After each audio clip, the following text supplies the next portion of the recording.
You can go to Danny and Dusty on X or Twitter, whatever you call it, and you can vote. Some are saying maybe the most important vote you cast this year. I don't know. I've just heard that. Probably. Yeah. It's the one that's the most impactful one. Nothing else really going on. But we do have a poll that is up. You can respond in the comments as always. But we took the top 4 from the USA Today media poll, and it's also the top 4 from the Cleveland.com media poll of Big Ten preseason football, because the conference itself doesn't do it. They don't play those games. They don't say we are going to pull the media here at our media days like, I don't know, every other conference in the country does. They say, no, you guys can do it on your own. The top 4 vote getters in both the USA Today and the Cleveland.com preseason polls are tied for third, Penn State and Michigan. You have Oregon, which in the USA Today media poll received 5 first-place votes. In the Cleveland.com media poll, they received 6 first-place votes. And Ohio State, which received 8 first-place votes by USA Today and 21 by Cleveland.com. Go ahead and vote, because we need all of these votes to count, and they all matter. Who will win the Big Ten? The Big Ten preseason media poll does in fact have the Oregon Ducks second, according to USA Today, only behind Ohio State. Michigan and Penn State tied for third, USC at 5th, Iowa 6th, with Wisconsin, Nebraska, Washington go 7, 8, 9. Rutgers rounding out the top 10 in the Big Ten. The bottom half of the conference looks as follows: Maryland, Michigan State at 12 in Jonathan Smith's first year, Minnesota 13, UCLA 14, Illinois, Indiana, Northwestern, and Purdue rounding out the Big Ten voting. That sounds about right. You'd think. I think Indiana being down that far was a bit surprising. No, they got Cignetti, the head coach from James Madison, just came over. Mm-hmm. They got pillaged in the portal. They didn't have a lot of talent there to begin with last year. Indiana down at the bottom is not good. And look, the only difference between Cleveland.com is really at the bottom of the poll, where they flip-flop Iowa and Michigan at 5 and 6, where Iowa's 5th and Iowa and USC. Iowa's 5th, USC is 6th, which they're just banking on defense in the Big Ten. It's the Big Ten defense, right? Plays. And then at the bottom, you have UCLA, Northwestern 14, UCLA 15, Michigan State in the Cleveland.com poll is 16. And then Indiana at 17, Purdue at 18. I think Aiden Childs and Jonathan Smith are going to be surprising there, even with all the changes and everything else. I think that conference, and we'll talk about this a little bit later, is going to be surprised by the level of quarterback play coming into that conference. I agree with that. I agree, and I think Jonathan Smith is too good of a head coach to be that bad, but they are not going to be good because of what happened in the portal. Yeah. Over 2 years in the portal at Michigan State, with the defections after the Mel Tucker stuff, and then you have the full overhaul with Jonathan Smith coming in. He did bring a lot of talent from Oregon State with him, including Aiden Childs at quarterback, and that's one of the most important positions in all of sports. So you do have a quarterback, but Aiden Childs still unproven. And that is kind of the story of quarterback play in the Big Ten this year, is you've got some guys, but either they're new faces on a roster, or they just haven't played very much football. Or they're new teams to a new conference. Yeah, exactly. And I think that when you look at the way the Big Ten media is looking at the new additions to the conference, I think that Michigan State and Jonathan Smith, they will be better than what people anticipate, because coaching does matter. Yep. Even from a talent discrepancy standpoint, coaching does matter, and when you play them will have a massive difference in the way that Michigan State team looks at the beginning of the year to the end of the year. But I also think Washington kind of being pegged in that middle of the pack, right, at 9th and 10th in the 2 respective polls that have come out. Jed Fish is a hell of a football coach. Yeah. Now, Washington was a product of an elite coach and elite weapons, especially on the offensive side of the football for UW. But Jed Fish, I think, in Washington will surprise some people because, look, they're kind of stuck in this mix of Rutgers with Greg Schiano in a slow build. Nebraska will start a true freshman quarterback in Dylan Raiola, who's a 5-star quarterback and has a lot of, hype coming in around him. But Jed Fish is going to kind of slowly but surely. He went out in the transfer portal. He plucked himself a veteran quarterback from Mississippi State that he feels can come in and play right away and kind of guide the ship. It'll be, all right, how good are the sum of their pieces as the season goes on? I think what we look at, though, in the Big Ten is very similar to what the Pac-12 was. It is going to be top-heavy, and the teams that are really good are going to be really damn good. The middle of it is going to be it's going to be a tight race in the middle of the Big Ten this year because I thought the Pac-12 was deeper than what people gave it credit for. Yeah, absolutely. Last year, 100%. The last 2 years, Yeah. the Pac-12, the middle of that conference, Better was than really damn good. Not even better than most. It's probably better than every other conference in the country. And this is where I think the Big Ten is Ohio State, Oregon, Michigan, Penn State, Iowa, SC. Those are 5 teams right there that on any given Saturday, they will give you fits. Yes. Iowa, from just the sheer talent they have on the defensive side of the football, they're going to be playing same old Iowa football, but hopefully they have and white, another white corner. Yeah. Hopefully they can figure out some semblance of offense.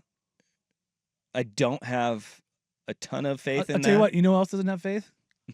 College Football 25. The Iowa offensive coordinators been fired both years. I've been in that. All right, there you go. Even the video games are out on Iowa coordinators. But SC is the antithesis of what Iowa is, right? Where their offense is going to be loaded again this year. Yeah. Miller Moss at quarterback after a great Holiday Bowl and the preparations. He had rave reviews coming into the Holiday Bowl and out of the Holiday Bowl that he could be the next great quarterback for Lincoln Riley at USC. But it is, on the flip side, they had to overhaul their entire defense and their entire defensive staff. So, how long does that transition take? How quickly can they become a serviceable defense? Which is insane, but yes. Not just not good, serviceable. Not just an absolute disaster on that side of the football, which is what they were threw the up last on themselves again. Handful of years. Yeah. With Michigan, the turnover, 18 draft picks. Their entire offense, with the exception of the running back, and can Sherrone Moore get it done as the head coach? Can Alex Orji, which will certainly have old Gus excited about the end zone? Yeah, no, that's RG3. Oh, that's right. There's RG3. That was RG3. Yes, with an all timer. Which, I mean, it's up there on the. It's an orgy in the end zone. He wasn't wrong. He was technically correct, and that's the best kind of correct. Donovan Edwards at running back, but they're even with sending so much of that defense to the NFL, they've still got another dude on the front end, and they've got a tight end who's an absolute monster. And I think you look at the top 4 teams. It's kind of starting at Michigan and going up. This is the power of recruiting forward and stacking your recruiting classes one after the other. Is that there's always going to be talent, right? It's like Arrested Development. There's always money in the banana stand. Yep. Right? You always got something hidden away on your roster. And look, the head coach leaving, that is huge. J.J. McCarthy gone, that is huge. Roman Wilson being absent from that offense, that is going to be a big miss. But as you said, if you recruit forward, there is talent there. Same thing with Penn State, right? Penn State and Drew Aller. Drew Aller was dynamite against anybody that wasn't good. Yeah. Can he take the next step this year and be that quarterback that you kind of look at and say, all right, he can elevate the people around him against good teams, especially? I had a friend of mine who's a Big Ten guy who said, why do quarterbacks keep convincing themselves that going to Penn State is good for them? It feels like you're Matthew McConaughey in Interstellar and you're just screaming through the dimensions, no, don't do it. It's not good for you. Right. But then you got guys like Christian Hackenbrook. Yeah, Hackenberg. Yeah. He was really good at Penn State. And there was like, yeah, he's going to be top pick in the draft. It's like, no, he's not. No, he's not. I think he was second round pick. Yeah, and he did not last. He did not last in the NFL. But they've stacked talent kind of everywhere else. And James Franklin is a guy who has squeezed talent out of his roster, but they've never been as deep as everybody else in the conference. And that shows up in those big games against Ohio State and Michigan. And now you have, oh, by the way, more good teams that are joining the conference with Oregon, Washington, USC, and I guess UCLA. They're another team that's with joining. Deshaun Foster. And And then another team that's joining. That's what they are. they're here. Yeah. They're here. But then you have Oregon and Ohio State at 1 and 2, and it kind of feels like the hype that is around both of those teams and both of those rosters. You look at it and you say a lot of the talent that is there has either proven themselves in Columbus and in Eugene, or they've proven themselves somewhere else and they've found a good landing spot. Both those teams have recruited very well over the last handful of years, and they've stacked their transfer portal. I mean, that's the fun part about the transfer portal being open is you can fill the holes on your roster and your weaknesses. And some of them, whether it's Marcus Harmon, who transferred from Michigan State to Oregon this year. I mean, you got a guy who's in the middle, who's experienced Big Ten football before. There's familiarity across the board. Hell, It's helpful. Purdue's quarterback played for Will Stein in high school at Lake Travis High School. Hudson Card was Will Stein's quarterback at Lake Travis High School. Turns out Lake Travis High School, pretty good. Yeah, Garrett Wilson was their number 1 receiver. God. Garrett. Hey! I was in. Some talent. I'll never forget Will Stein dropped the, hey, I used to coach high school football. I was just like you guys. And then he flips on film, and it was like indoor practice facility With Hudson Card and a Garrett Wilson. quarterback with a howitzer for an arm, and this receiver that you're going, what is that guy? Because he looks like a mutant. Yeah. Turns out, he was. He was an absolute mutant of a wide receiver. No, this isn't the same, man. No. This isn't the same. Not a lot of those in Oregon. Rufio points out, have you seen Rutgers recruiting class? They're doing work much higher than traditionally average. Absolutely. I will say, Shiano man. Not just that. Rutgers has found the magic sauce to the NIL, not just football, but in basketball as well, bringing in 2 of the top 5 prospects in the country in basketball. Ooh. So it's not exactly a coincidence that all of a sudden Rutgers is getting guys. As much as we say, it's like NIL doesn't matter, NIL doesn't matter. I mean, it does. For a team like Rutgers, it matters more than you could possibly imagine, because they went from like, we're not the worst in football and also ran in basketball, to having, again, 2 of the 5 highest rated recruits in college basketball and getting a couple top 300 recruits in football. Well, I'll tell you, they're going back to the well, be like, we are the original blue blood. Rutgers football's been around forever. forever. Weren't they like one of the founding 12 teams or something? I think Rutgers' first football game. It's like 1912, isn't it? Yeah. 1869. Good God. Princeton versus Rutgers. It was the first football game. So yeah, they are the legitimate blue blood. Yeah. The Rutgers Queensmen won 6-4. Wow, you went from the Queensmen to the Knights? Scarlet Knights. It's kind of not just the Knights. I know, the but Scarlet I mean Knights. that's kind of a drop off. You go from Queen to Knight?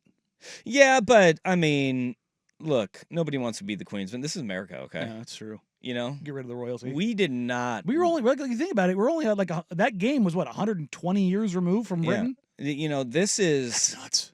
We're not. We did not win a Revolutionary War, and we did not have Independence Day to be the Queensmen, for God's sake. America.